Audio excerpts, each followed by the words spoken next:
em qual período fazer a ultrassom morfológica do segundo trimestre.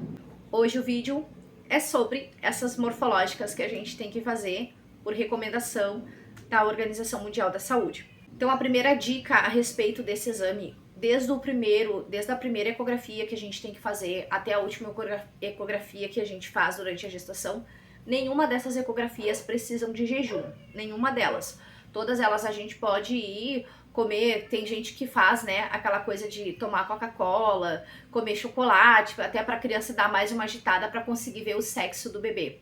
Então, só para caso tu ainda tenha dúvidas a respeito, não necessita fazer jejum em nenhuma das ecografias. Então, essa ecografia do segundo trimestre, ela deve ser feita entre 20 e 24 semanas de gestação. Não sei se tu assistiu o vídeo anterior a respeito da ecografia, da ultrassom do primeiro trimestre. Quando tu fizer essa primeira ecografia, já conversa com a médica que vai fazer a tua eco para ver se existe a possibilidade de tu fazer já fechando 20 semanas. Porque todas essas ecografias, eles precisam que o bebê tenha um tamanho e um peso específico. Então, às vezes, o nosso bebê tá um pouquinho maior do que deveria para a idade gestacional. Então, em função de que o bebê tem que ter um peso e um tamanho, às vezes tem alguns médicos que vai dizer para ti, não deu para fazer o exame como deveria ser feito porque o bebê tá maior para a idade gestacional. Então, procura sempre fazer entre 20 e 21 semanas, que é para não correr o risco do teu bebê estar maior ou mais pesado, e aí a pessoa médica que vai fazer o teu exame não complicar na hora de realizar esse exame. Essa ecografia, então, eles fazem a medição dos braços, fazem a medição das pernas, o fêmur, vê a parte dos rins, o coração, vê todos os órgãos. Ali ele consegue ver, pela ecografia, eles conseguem ver se os órgãos todos já estão formados, se está desenvolvendo bem. Tudo isso já é visto nessa ecografia. Então ele vai ver o tamanho do teu bebê, o peso do bebê. Essa parte de tamanho e peso, em todas elas o médico vai ver, a não ser aquela ecografia que é só do coraçãozinho. Então ela é mais específica do coração. Eles conseguem ver também o sistema nervoso central da criança, toda a parte esquelética dela. É visto também a placenta.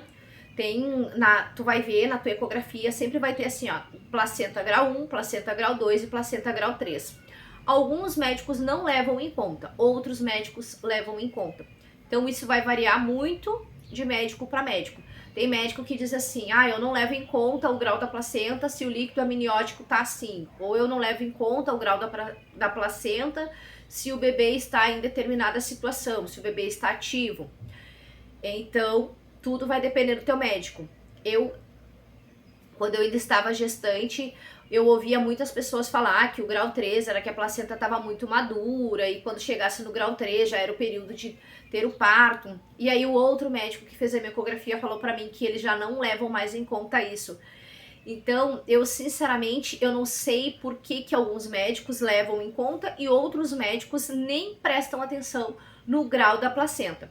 Mas eles prestam muita atenção também no líquido amniótico. Se o tamanho do útero está de acordo para aquela idade gestacional, se o teu bebê está desenvolvendo de acordo para aquela idade gestacional e se o líquido amniótico que está ali é suficiente para ele ou não.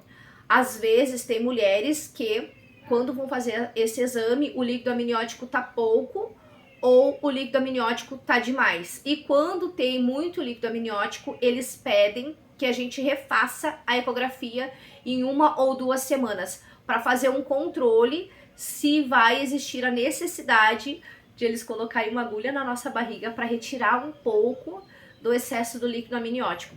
Mas isso não é uma coisa assim, fiz ecografia agora, tem muito líquido e já vou tirar. Não. O médico vai solicitar uma nova ecografia daqui a 1 semana, 2 no máximo, para ver se esse líquido parou de aumentar ou se ele aumentou demais, daí vai ser necessário tu fazer essa intervenção, que daí eles colocam uma agulha na tua barriga para poder tirar um pouco desse líquido amniótico que esteja em excesso. Também, caso lá na primeira ecografia deu tudo certo, não teve nada de alteração, nessa segunda morfológica também é possível ver se tem alguma anomalia na criança. Às vezes lá na primeira a criança estava muito parada ou o médico... Tem alguns médicos que não têm muita paciência, eles fazem tão rápido, quem aí já fez ecografia sabe, tem uns que fazem ecografia em um minuto já tá pronto.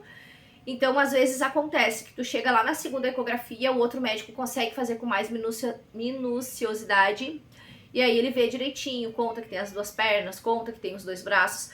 Tem uns médicos que parece que estão com pressa de só realizar aquele exame e fazem em 1 minuto. Outros já fazem em 5 minutos, que é pra tu ver o bebê, pra tu escutar o coraçãozinho deles. Tem uns que eu acho que tem gosto de trabalhar. Eu acho que alguns médicos gostam, sentem prazer de dar essa sensação para nós. Então essas são as orientações para a ecografia do segundo trimestre de gestação. Já digo para vocês que no próximo vídeo nós vamos ter a ecografia do terceiro trimestre e vou falar também dessa ecografia do coraçãozinho. E mais um detalhe, essa ecografia, nenhuma dessas ecografias contém contraindicação. Todas elas nós devemos fazer.